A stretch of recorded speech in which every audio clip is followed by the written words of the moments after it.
How are we all doing, everybody? Yes, Kevin, it's been a hot minute Oh yeah. since the last Paws Up preview, but we're back and we're excited to cover FIU football heading on the road to take on the Jacksonville State Gamecocks of Jacksonville, Alabama. Okay, just so we're all clear with that, Kevin. That bye week last week, oof, it was some heat. We needed it. Some bit of R&R is good. And considering how every other college team in Florida lost this past weekend, I feel extra special that FIU was not part of that list. Yeah, definitely. No win, no loss. It was pretty bad. Thankfully, the Dolphins made up for it and Yeah, got they a did. win. They did.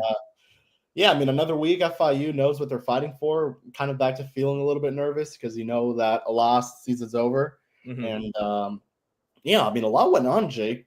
Kennesaw State had a lot going on over there for them, which I think we should definitely talk about at some point today. Talk about that in a sec.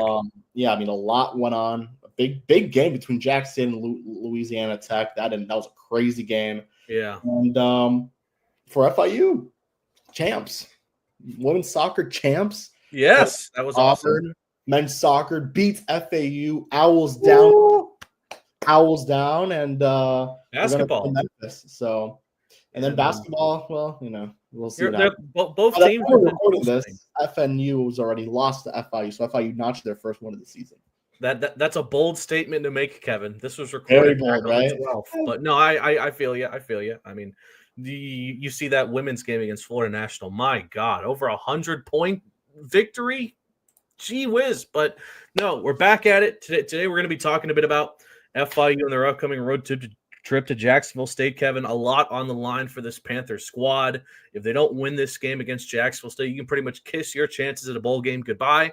If you do win, you almost set yourself up perfectly for a chance to go 6-6 and make it to a bowl game. But before we get into that, we finally get to talk a little bit about FIU's win over New Mexico State. And Kevin, that was some football bliss, that game. Pretty much everything seemed to go right for the Panthers in that game, and it might be a little bit closer than what the score may tell you, but no, that was a dominant win for the Panthers. It felt good to get that off their chest after those back-to-back one-score losses that the FIU had to go through. Yeah, I mean, it was as good of a game as you could have asked for. Keyone bounces back, which is what you really needed, especially after the tough Vice game. Yeah. Goes for a career-high 4 touchdowns, tied for most in program history in a single game. Keyone makes it onto that Manning voting list. I think he finished 3rd, so not too shabby in the voting. And Eric Rivers sets the program record for most receiving yards in a single game. I believe it was at 294. Second most in FBS in a single game this season. So that's pretty cool. He's now leading the conference. Still after the bye week, leading the conference. Yeah. Receiving yards and receiving touchdowns. So he's killing it. And, I mean, the FIU defense played as good as they ever have. Yes. I mean, they limited New Mexico State to, I believe, just 30 passing yards. Still dominant on the air, stopping the pass game. And that's something we definitely need to mention when talking about Jack State, because if there's somewhere where FIU really could take over, it's definitely theirs. Yeah. I think Jack State's beatable, but we'll get into that in a bit. And I thought he was able to get the run going a little bit, not as much as I would like, but I think, it definitely sets him up well for the remainder of the season. I mean, they still have Kennesaw and Middle Tennessee, the two worst, not just rush defenses in the conference USA, but overall defenses in CUSA. Right. So definitely sets them up well. Jack State really good at stopping the run, not so much the pass. So yeah, I mean, FIU it was a good win. I mean, I think everyone needed that to feel good. They knew exactly what they were playing for. I don't think the last 4-game win streak for FIU was either 2018, I want to say. It's either 2018 or 2017. So it's been a very long time, but FIU is trying to do something they've never done. And to win the bowl game, you have to win 5 in a row, which hasn't been done in a very long time, I would assume. It would be something historic for them to do, to win 5 in a row. By the way, 295 for Eric Rivers, 11 receptions, 3 touchdowns. That 62-yard bomb from Jenkins was a thing of beauty. Jenkins, by the way, I mean, shout out to him. He needed a bounce-back game. He needed a game to look good and get back into the swing of things, and this was it. 18 for 27, 338 yards, 4 touchdowns, and no picks. That's my favorite stat line. No interceptions from Jenkins. He was a baller in this game, and that has to give him and the rest of this offense a lot of confidence when they take on a stout Jacksonville State defense. Just a great team altogether. They know this offense knows this whole team knows, thanks to the coach and just the sake of it, that it's either win or bust. They have to play their guts out every single game down the stretch. No mistakes, no excuses. If they don't play at 100% the rest of the way, they know that there's going to be no postseason football for them. So that starts with Kiwan, and he is entering this game with a really solid performance against New Mexico State. Yeah, definitely. And I think that's the one thing, Coach Max said, that at this point, all you could do is just take it one game at a time. Easily, this is going to be the toughest game out of this final stretch. No doubt about it. This is one of the hottest teams, and not just in Conference USA, but in college football. They have, I believe, the 4th longest win streak right now. So we'll see what happens there. They're at 6 wins in a row. No team has been able to knock them off, and they're dropping 40 points a game almost. I mean, they are one of the best scoring offenses in the country. So, this is a team in Jack State that is very, very good. And just to clarify how good they are, I mean, they are the number 9 scoring offense in the country. And then when it comes to their rush attack, it's even better. I think they're 4th in rushing offense, and they're 4th in rushing offense. Above them is UCF, number 3, Boise State, which has Ashton GNT, number 2. Yep, and number 1 is Army, which it's Army. So yeah, it's not going to be an easy match for the Panthers, but I think they definitely feel like they're hungry. I think that's the best way to say it. Spoke to some of the guys today. Flex said that they're hungry. He felt practice was just different, a little more animated in practice these past couple of days that they've been off. And obviously, I think Brian Blades, who's one of the older guys on this team, one of the juniors or seniors, I think he's a senior, he believes that this is a team that could go bowling. He really wants to go bowling. So does Kiwan. I mean, they're motivated. They're as motivated as ever. And obviously, you don't take a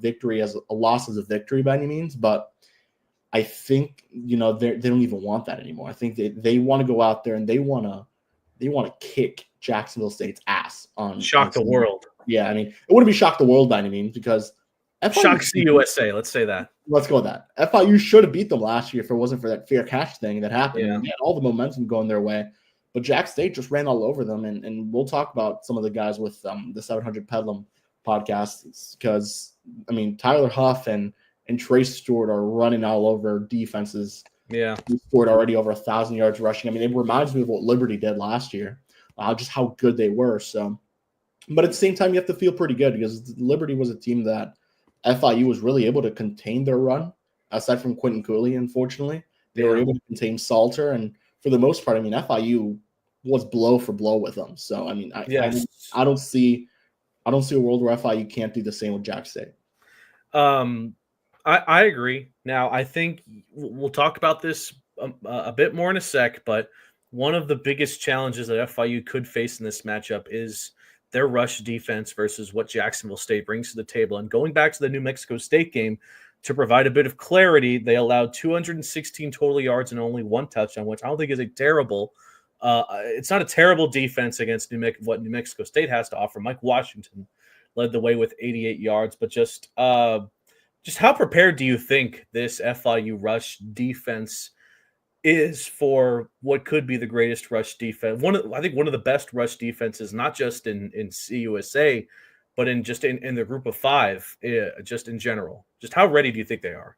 Well, not just one of the best rush offenses in the group of 5. It's one of the best in the country. I mean, there's no other way to say it. They are one of the top 5 rush offenses in the country in NCAA football. They're above Texas. They're above Ohio State. They're above all these powerhouse teams that you see at the top, Miami. I mean, like, they're really freaking good. There's no other way to say it. And I think, one thing I was looking at this past week was, just leading up to the matchup, was where do I see FIU having an edge? Where do I see them being the better team on some certain aspects of the game? And I think that's going to be the red zone. FIU's the 18th best red zone defense. They are. They've made a lot of goal line stands this season. We've been there for almost all of them. So I think, Jack State will reach the end zone the red zone at some point. It's going to happen. It happens to every team.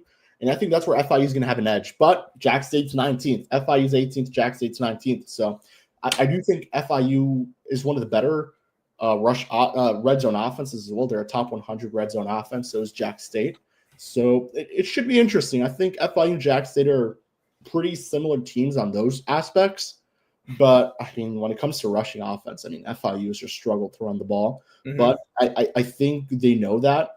And I think what they'll really do is go after the pass, something that FIU did against Liberty. And it really worked out in their favor when you look at it. I mean, they got the ball moving a lot. And even towards the second half of that Liberty game, they got the ball running a lot. So, I think you have to look at it from both sides. FIU, really, their defensive line has shown a lot of improvement. There's no other way to say it. Mm-hmm. This New Mexico State game was probably the best one they did in terms of stopping the run. They stopped the run pretty well. I know it was 216 yards of rushing, but it wasn't one guy. It was a lot of guys, including their quarterback, Brandon Nunez. So I'm interested to see how FIU is going to go up against the Jack State team. They've had a lot of time. They have a lot of rest. That also means they have a lot of rust. So I'm hoping that they're kind of knocking the rust out a little bit. But I'm excited to see what FIU does. La Tech was able to stop Trey Stewart pretty well up until the very end of the game. Yes. They let Tyler Huff run a decent amount, but La Tech was winning that game up until 4 seconds left in the game. There's no other way to say it. They went blow for blow with Jack State, and FIU has better offense than La Tech easily. So, I do feel like there's a chance. Now, will that be on my prediction? I don't know. We'll see. I'm still thinking about it. Yeah. But, I'm interested to see what happens. I definitely am. I think both teams have a great rush defense in the red zone, at least. Yeah. I don't know. It's just at that point you're kind of picking hairs, and you're really looking at the bottom of the barrel to see what team will have the edge in what aspect of the game. And I think FIU has theirs and Jack State has theirs, and it'll be a very tight game, I think.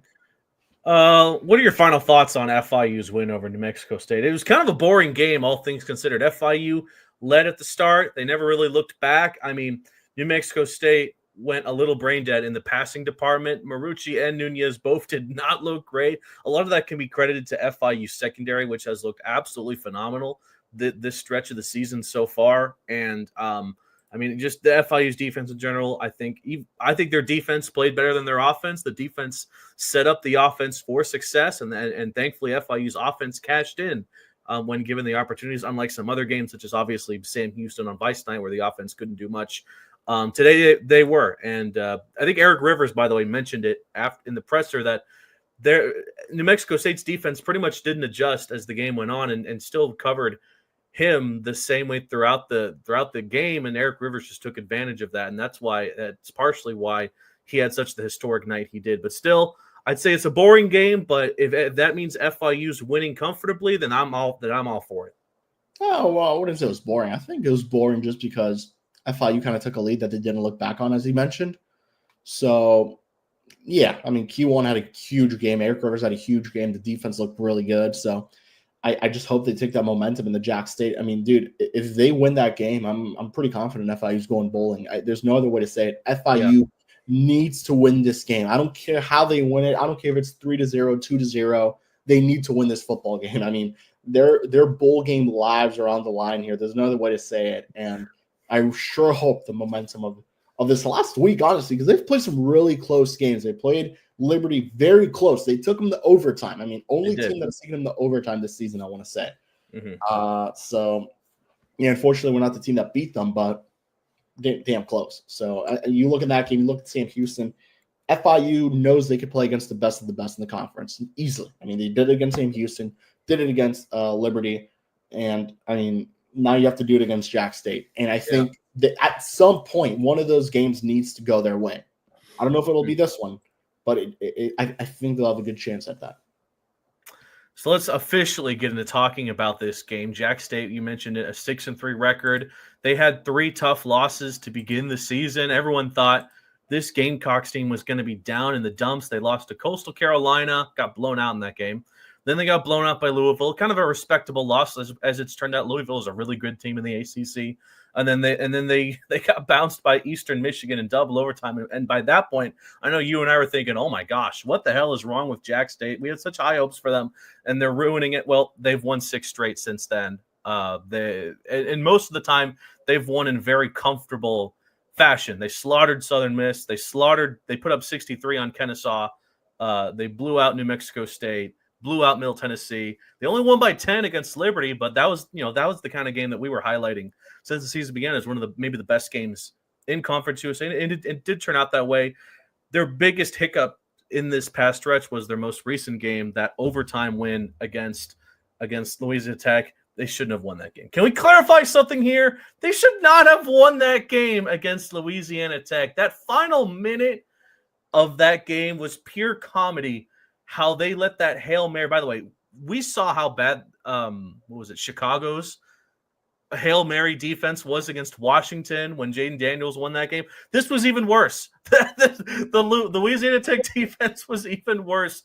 They go into overtime, and then, by the way, they missed the extra point. That's what kicked it into overtime, and then Jacksonville State won. That was just comedy. That was the real sickos material in that game. But still, getting back to the point, you mentioned Jacksonville State's running game, crazy. Just talk a bit about, I don't know, what you've seen that makes them work so well. It sucks because we thought Eric Rivers was the surefire offensive player of the year, but then you see what Trey Stewart has done, and my gosh, he's one not to be trifled with, and that running game in general.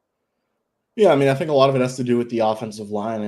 They've been able to create gaps, and they've been able to create gaps and just allow them to just get it open. I mean, there's another way to say it. And then obviously, I mean, the way that that Rich Rod offense goes, the tempo offense it's impressive, and they make teams have to change up signs. Coach Mack was talking about it a little bit, that they feel like they're pretty well prepared for that tempo offense. They've been running that. Obviously, the scout team's been doing a lot of that. So, yeah, I mean, I think it's just that offense, the tempo that they go with. It's so quick, and you never know when they're going to go quick. You never know when they're going to be slow. So it's definitely something that's going to throw you off a little bit. But I think FIU dealt with that pretty well in their first game against the Gamecocks last year. And I'm hoping they'll do the same this time around. But I think they'll be, obviously, you go from one year to another, you kind of have the kinks of what the team does. But teams change their signs.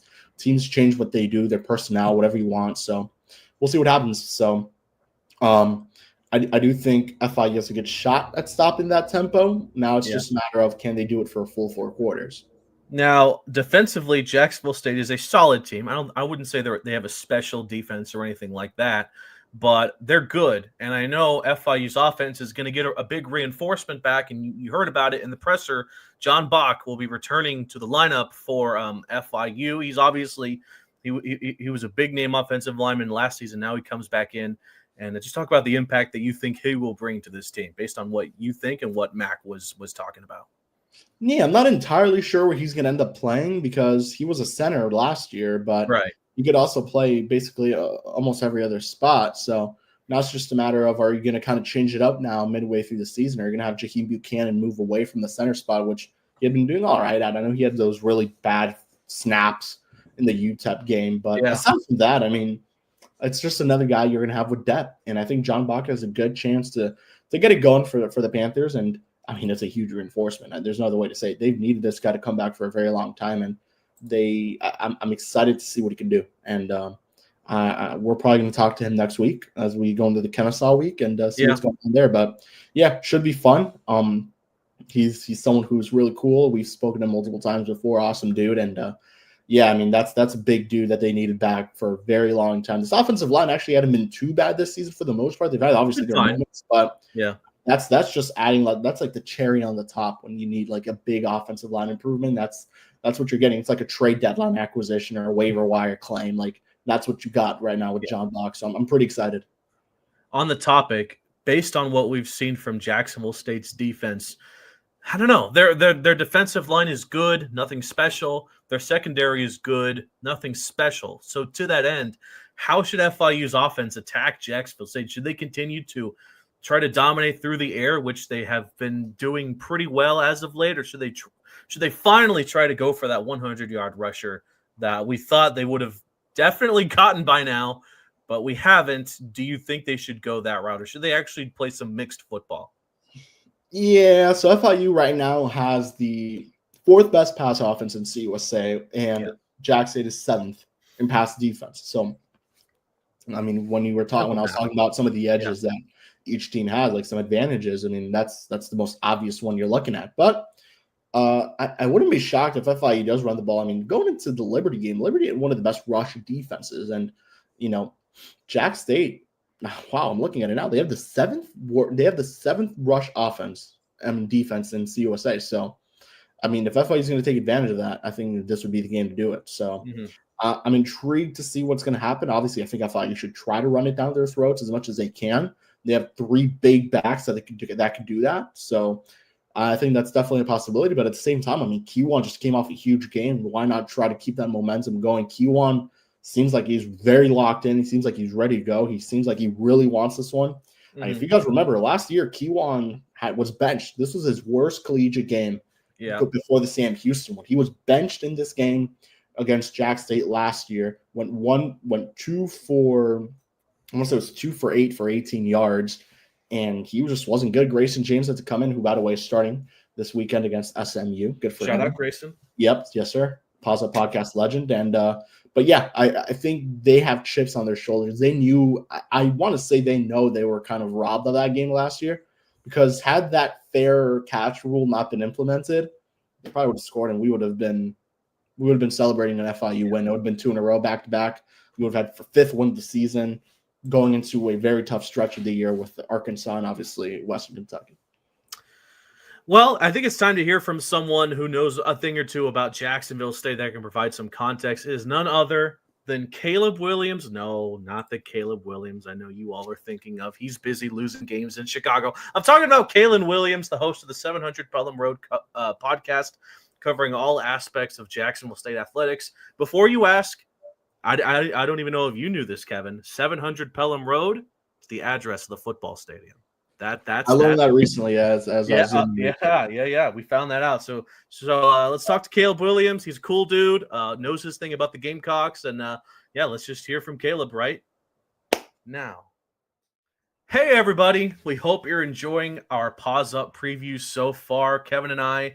Now it's time to get into talking a bit about the Jacksonville State Gamecocks, and to do that, we're bringing in a friend of ours from the CUSA podcast roundtable and the College Huddle, the host of the 700 Pelham Roadcast, the starting quarterback of the Chicago Bears from USC, Caleb. Oh, it's the wrong Caleb Williams. I meant the Caleb Williams from the 700 Pelham Road podcast. Caleb, how are you doing?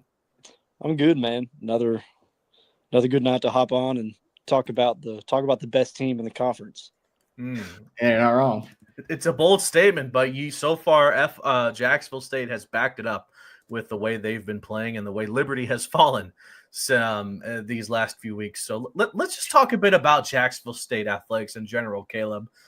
Makes me a little jealous. I ain't going to hold you. They just hopped into FBS.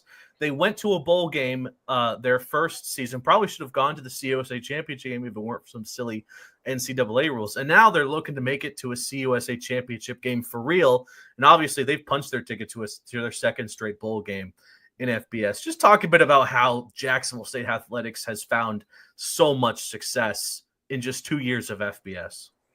I say this a lot when we record our episodes, and I keep going back to it. When you have a coach who has this much experience, not just when it comes to coaching, but you look at where he's coached. He's coached at West Virginia. He's coached at Michigan. He's coached at Arizona. He's coached at Ole Miss. And there goes the cat. He's coached in 4 of the 5 Power 5 conferences. The only one and in fact, he was an OC at Clemson, so he's actually coaching all 5 Power 5 conferences. He's held probably one of the 5 biggest jobs in the country in Michigan.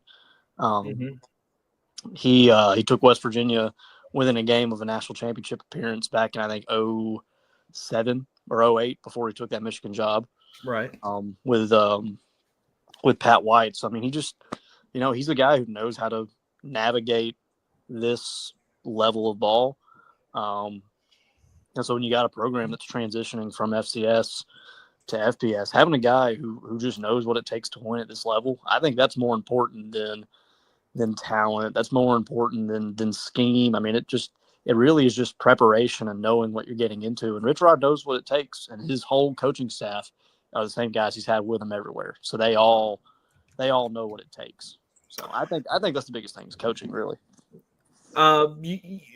It was a weird start to this season for Jacksonville State, right? You had 3 straight losses, a pretty tough loss to Coastal. Then you lose to Louisville, but I think it's kind of a respectable loss. Louisville, as it turns out, is a great ACC team.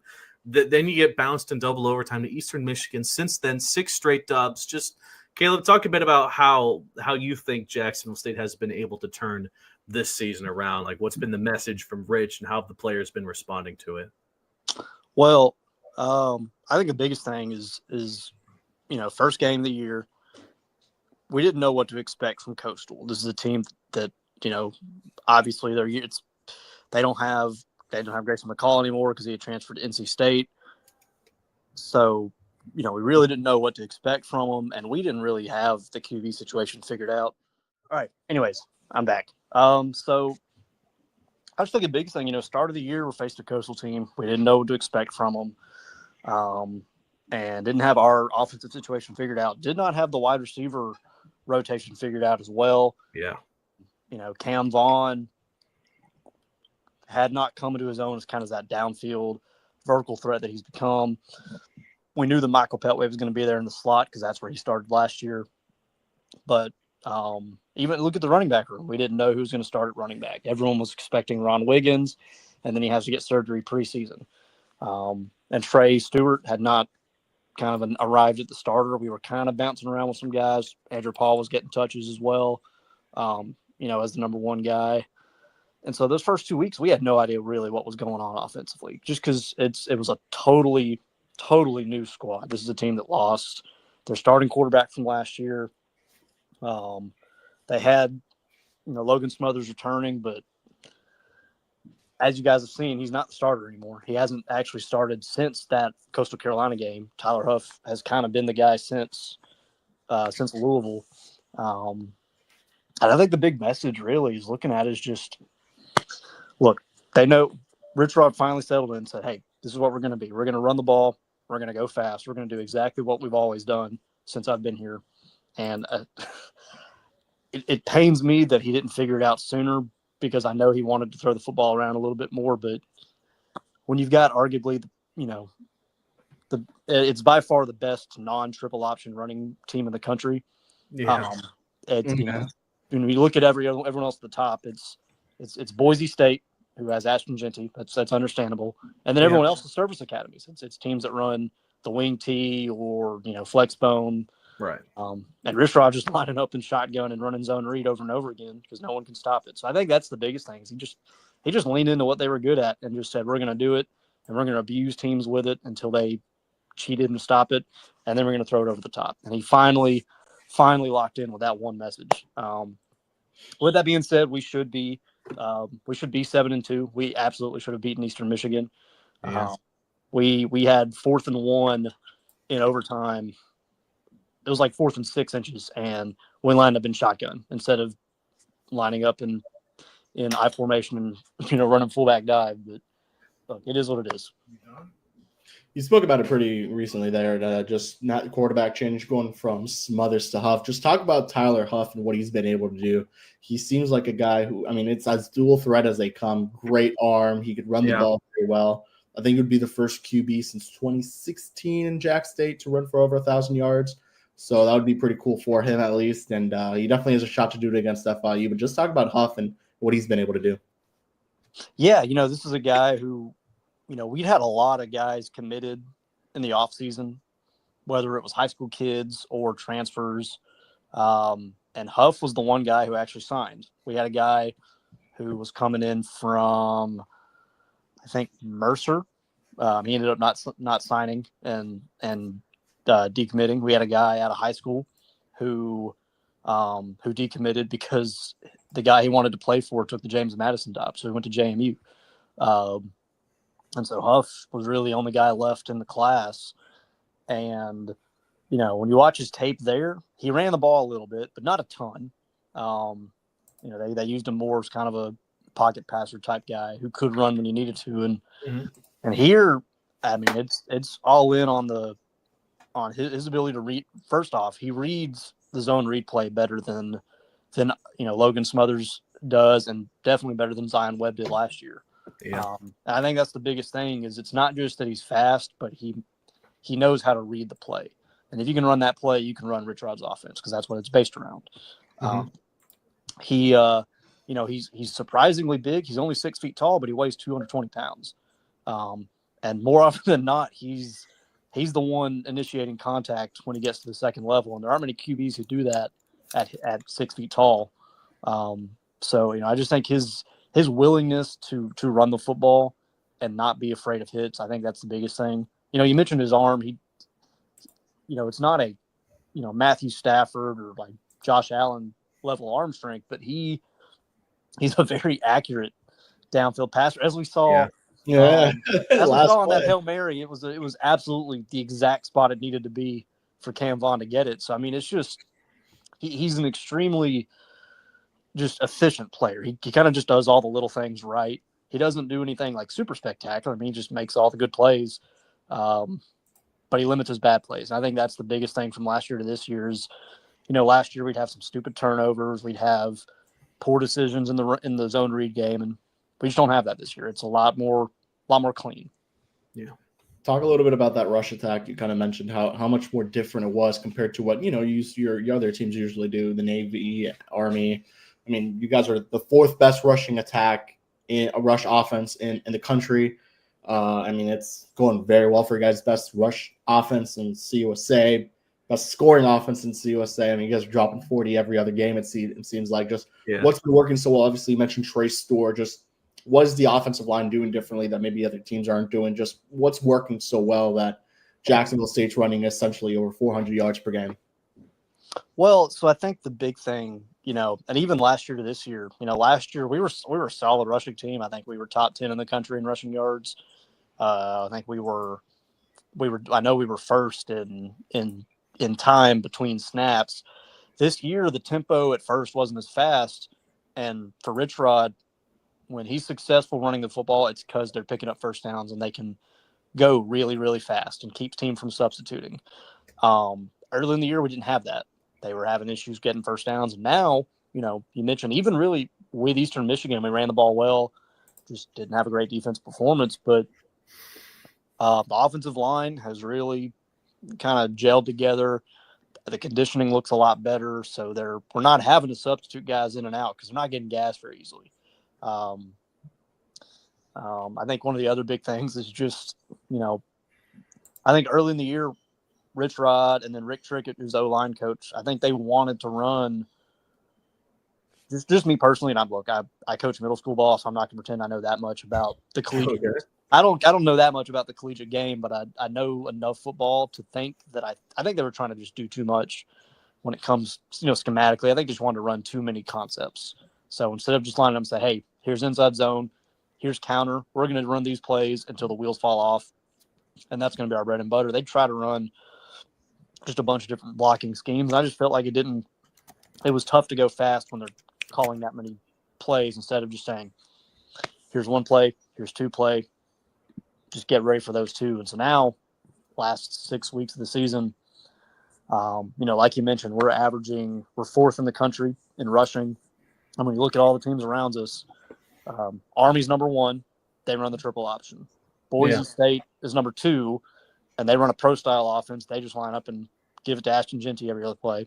Mm-hmm. Number four, I believe, is Navy, and they run the wing T. It's like every other team, there's not another team out there that runs a spread offense, right? It's really unique the way that we do it because, instead of telling people we're going to run it by lining up in heavy sets, we're oftentimes in 3 and 4 wide formations and sometimes even empty, and we're still running the football. It's a very unique way to do it. Talk about the defensive side of the ball. Defensively, you guys actually got off to a great start. Seems like it's fallen off a little bit. 7th total defense in CUSA. I believe you guys are also 7th rushing defense and then 7th passing defense as well. So just talk about what's maybe not going well for you guys. And I mean, definitely feels like FIU may have the edge on some of those kind of parts of the game. At least FIU a better passing offense this season than they were in years past with Keywan and what he's been doing, and definitely seems like he can maybe take advantage of that a little bit. And FIU, which hasn't been able to run the ball very well, definitely seems like they may have a shot at doing at least establish a run game pretty well. Well, one thing I'll say is, the first 3 weeks of the year, the defense really, I'll just flat out say it. I said it to the Blue Raider pod guys a few weeks ago. The defense flat out looked awful the first 3 weeks of the year. They gave up, I believe it was 50. It was a 50-point game, a 40-point game, and a 30-point game in 3 weeks. Yeah. And since then, they have only given up more than 20 points, I think, twice. And it was one of them was this last game against Louisiana Tech. And I even tweeted it out during the game on our sidelines account. This is the worst defensive performance we've had since Eastern Michigan.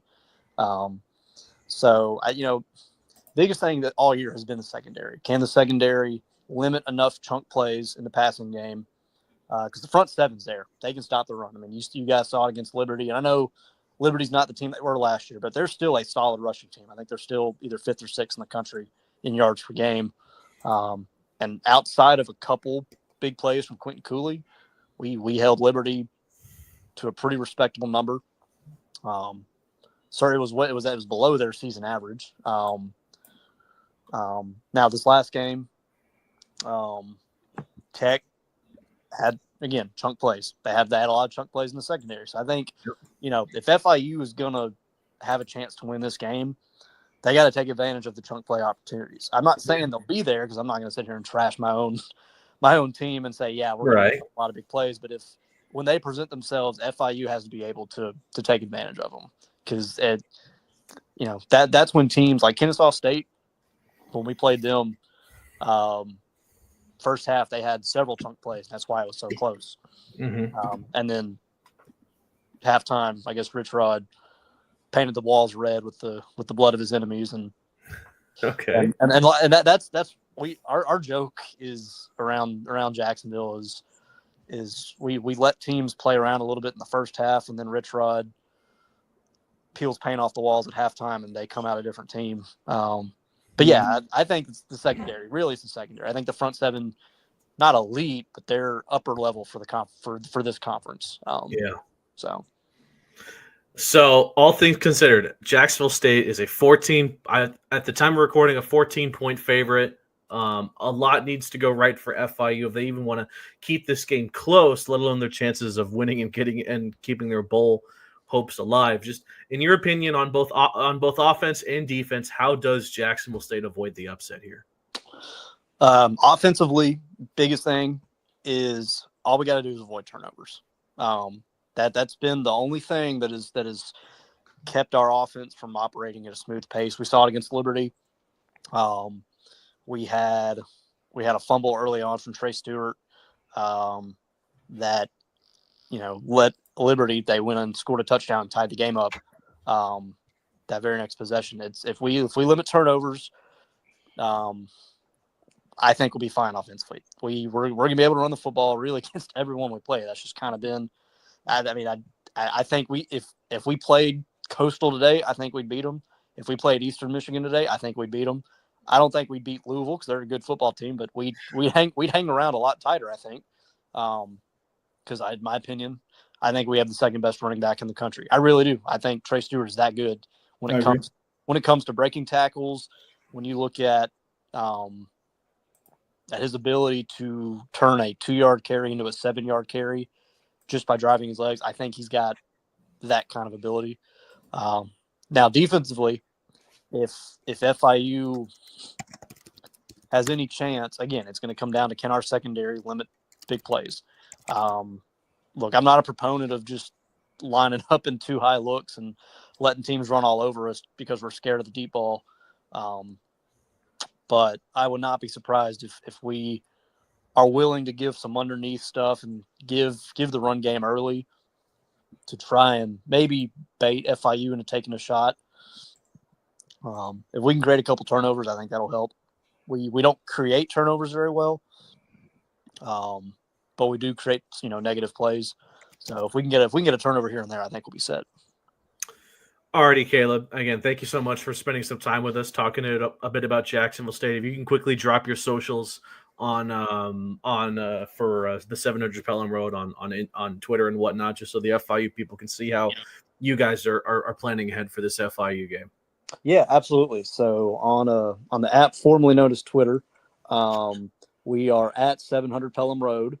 That's the podcast Twitter, and then at SSN _ Jack State. That is our sidelines account. And then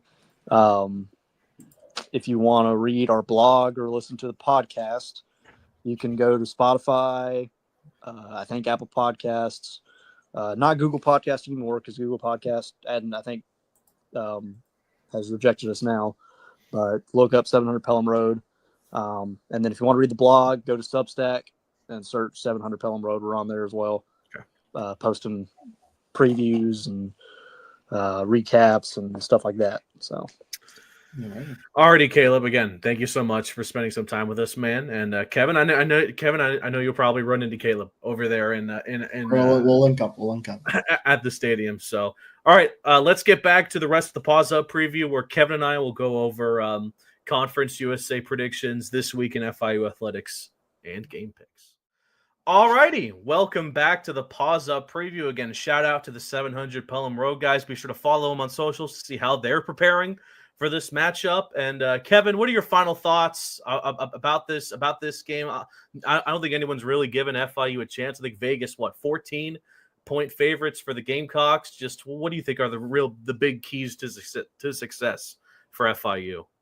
Yeah, you got to attack the pass game. I think that's the best thing they'll do. And now that I'm looking at this rush thing, I mean, why not try it out, you know? I mean, maybe start it off like that. And if obviously, I mean, you have Eric Rivers out there and, it should be a good chance to win this game. But it's never easy to win on the road. And FIU certainly has struggled with that huge losing streak on the road. If they get to win a road game this season, I think they'll end up doing it against Kennesaw, for the love of God. But we would like to go back-to-back wins on the road, and obviously you have to win out. So I'm sure these guys are on another level, and the juices are definitely flowing. Huge weekend for FIU overall. I mean, you have men's soccer, women's soccer, football, all fighting for their lives and in different ways, of course. So it's a very nerve-wracking week for FIU. I know. Yeah, so I'm excited nonetheless. We were coming off a very nerve-wracking Friday night where you had men's, women's soccer as well as basketball all in the same time span, but volleyball. That one wasn't mentioned, but volleyball did. But FIU beating Jacksonville State will certainly be the cherry on top. All right, we can't gloss this over. Kevin, take us through what your weekend is going to look like. When are you heading out to Alabama? What are you doing? Where's the go-to spots? The restaurant? What's your deal in Jacksonville? Heading out Friday. Won't specify times or anything like that. Because I know I'm assuming. I'll let you know after. Okay. But I don't know, man. I'm excited. We'll see what happens. I'm pumped traveling with the squad, with the team for the first time. The boys, the creative people. Those guys are awesome. Shout out FIU Creative. Awesome people. So by the time this drops, you're going to be in your hotel room maybe watching some film? Friday? I don't even know what I would be doing. I mean, hey, look, we haven't recorded with Caleb yet. So okay. I know we're kind of spoiling that a little bit. So I'm going to ask him for any recommendations. I need to do something while I'm out there. So there you go. I've heard it's a pretty barren place, but I know. Nonetheless, I'm excited. So there's got to be some low-key hidden restaurant that serves such amazing food. That some sort of research, and there seems like there's some pretty cool spots. So some pretty cool spots. I mean, who knows? Maybe a road trip to Auburn. Maybe. Oh man, going from Auburn back to Jacksonville. That's a lights out road. Lights out! Lights out! Good one. It would be pretty cool. So, yeah, I mean, who knows? Maybe I'll end up going to Auburn, watch some women's soccer. First time, I think, since 2011 in the NCAA tournament. So that would be pretty cool. Mm-hmm. But, no, nonetheless, I'm pumped. Yeah. Getting that Chick-fil-A, walking onto the plane. It's going to be fun. Well, that's when I should have used the lights out for Chick-fil-A. Okay. It's all good. I think it's time to get into around FIU athletics, though, where we take a look at who to keep an eye on for in the 305. So let's just get right into it. Again, something unfortunate about pre-recording. It's Tuesday, November the 12th right now. At the time of pre-recording, we don't know how FIU men's soccer did against Memphis back on Wednesday, but of course we want to wish them the best of luck if they did win. If they didn't, well, I mean, you still knocked off FAU in the first round, so I'll forever be grateful for that. Anytime you can beat FAU in any sport, it's a massive W. But still, at the very moment, a 5-5-6 record for men's soccer heading into their match against Memphis. Again, best of luck to them, and best of luck to women's, who, again, we don't know how they'll be doing in the NCAAs against Auburn. That's going to be dropping at pretty much an hour before this, as a matter of fact. And who knows, Kevin might be there getting us some coverage over in Auburn, Alabama. But still, best of luck to them. Really hopeful that they can pull this off. And just best of luck to both soccer squads. Now, FIU men's basketball at the time of recording has not won a game yet, but we are assuming that they're going to knock the lights out of Florida National back on Thursday. Their next game is going to be on Monday, November the 18th at 7 o'clock against the Howard Bison. That is here at the Ocean Bank Convocation Center. If you can't make it, the game can be seen on ESPN+. Next up is women's basketball. They're currently at a 1-1 record after losing to Abilene Christian. We don't know how they'll do against Jacksonville University. However, their next match is going to be on the road, but not that far away, over in not Miami, Coral Gables, over at the Watsco Center. We'll be there. We'll be there as they take on the University of Miami Hurricanes on Tuesday, November the 19th at 7 o'clock. Where are my manners? UCG Hurricanes on Tuesday, November the 19th at 7 o'clock. I don't know if that game is televised or not, Kevin. So if you can make it out to the Watsco Center, make it out. And I guess it's ACC Network. I would assume ACC Network, maybe the ESPN Plus extension of that. We'll see what happens there. And I'll give one last shout out to Swim and Dive. At the time of recording, they have a 2-2 record. Their next invitational is going to be on the road against Purdue over at West Lafayette, starting on Thursday, November the 21st at 10 o'clock, and then ending on Sunday, November the 24th at 10 o'clock. So that was a brief look at Newsbreak. Now, so let's get into what happened last week in Conference USA, starting off with Liberty taking down Middle Tennessee 37-17. I thought the Blue Raiders would keep it close, and then Liberty would pull away in the end. But really, Liberty won this game from the start. They were up big, and they never really looked back. Just a good win for Liberty. Good bounce back win. Yep, definitely. I mean, MTSU did keep it a little bit close at the beginning, but yeah, Liberty ran away with that pretty quickly. Yeah. UTEP beat Kennesaw State. This is a wild game, 43-35. It was a super close game all the way to the end when UTEP got those late points. And I don't think this warranted a firing from anybody, but I will say good on UTEP. They now have their second win at the Sun Bowl, so we're not going to be the only ones who have lost in the Sun Bowl this season, which kind of feels good. But still, shout out UTEP. Their offense popped off this game. Yeah, Scotty Walden gets Skylar Locklear back, and he has a huge game, earns Conference USA Player of the Week. I believe a defensive player, Corey Chapman, got Defensive Player of the Week. I am part of that voting, and I did vote for both of them. And actually, I did nail the voting this time. So the players I voted for were the ones that won. So nice. I voted for the Western kicker. So I was pretty happy my vote went towards that. Jacksonville State beats Louisiana Tech in overtime. We already talked about it. Jack State throws up a Hail Mary. Final seconds, gets it, but misses the PAT that would have let them win in regulation. It goes to OT. The Gamecocks end up winning anyway. I believe, what was it, a strip sack that ended the game? Or it was Jacksonville State won that game on defense in overtime. Yeah, so, I mean, a good win for them. It was definitely the toughest win this season for Jacksonville State, but still, I feel like that was definitely Louisiana Tech's game to win, and they blew it. I mean, they blew it. Yeah, just shows that Jack State is beatable. So that's kind of why I said what I said early on in the show, where I think that's a team that they could definitely beat.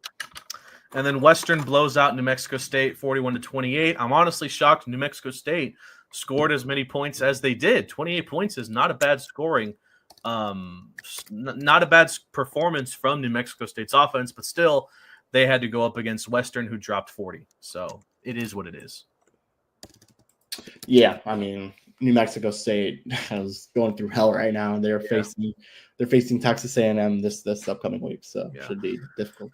Let's get right into that then. Speaking of which, going back to this week in CUSA, as we have 5 games on tap this week in Conference USA, UTEP and who's the other? Middle Tennessee are on bye this week. So let's start with Liberty taking on UMass. I think this is a weird time for the Flames to be taking on a team like UMass. Granted, UMass is independent, so they have to schedule these games way in advance. I think UMass is joining the MAC next season, however. If not next season, maybe the year after. I think it's next season. I think still, Liberty, I mean, I still have a lot of questions about the Flames, but they did look good against Middle Tennessee. UMass is, once again, not a really great squad, so I'll go with Liberty here.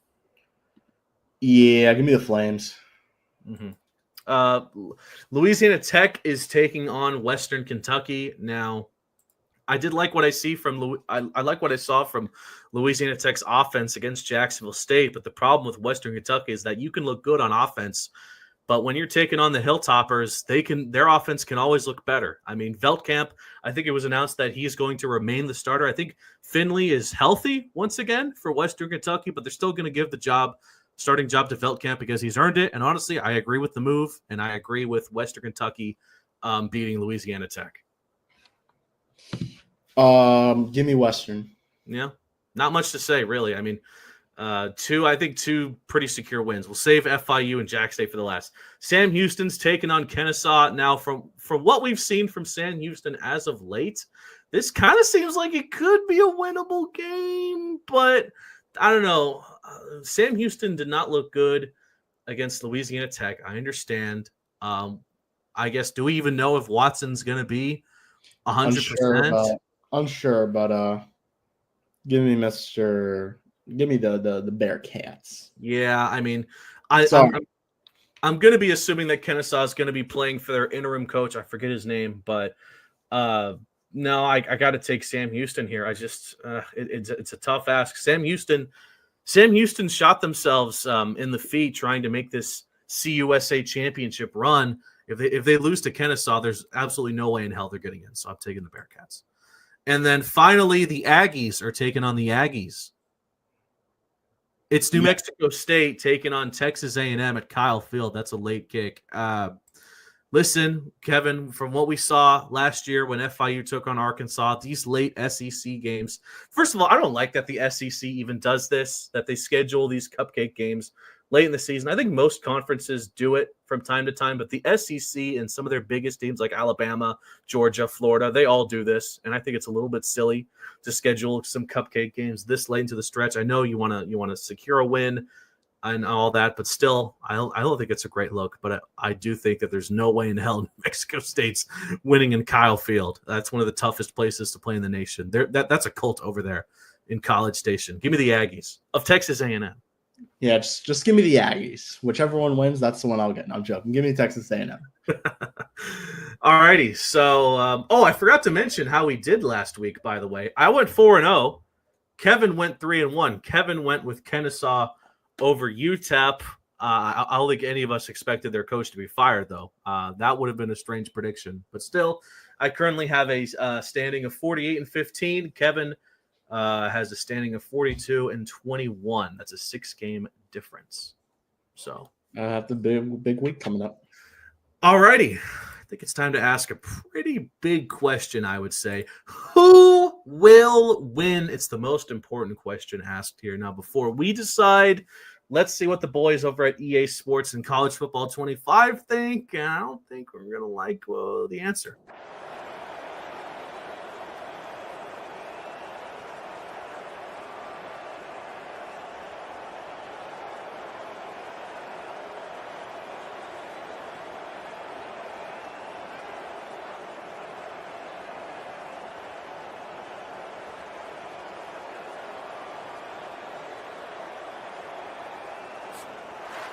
You know, there's no real reason to panic, but if you think about it, when does panicking ever really help?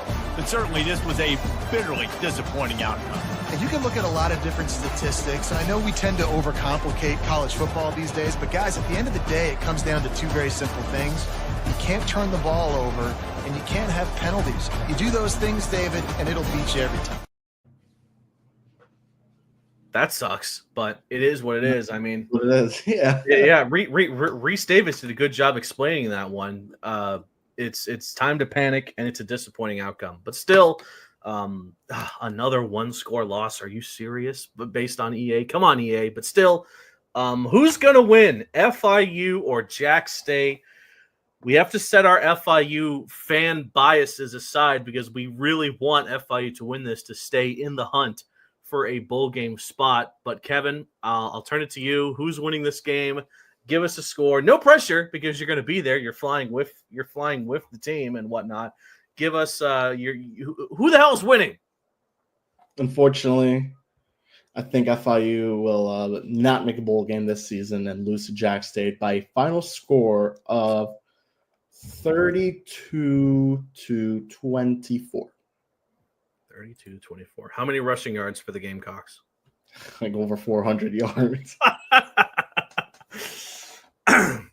Well, I don't think they're getting 400 yards. I think FIU's rush defense will surprisingly do pretty well against Jacksonville State just because they're going to play their guts out. I don't know. It's just going to be a weird outcome, but I want to pick FIU so bad, damn it, but the Panthers did this to themselves, okay? Let's be real here. Their losses to Monmouth, UTEP, Liberty, and FAU are all kicking them in the butt right now because I think Jacksonville State's going to win as well.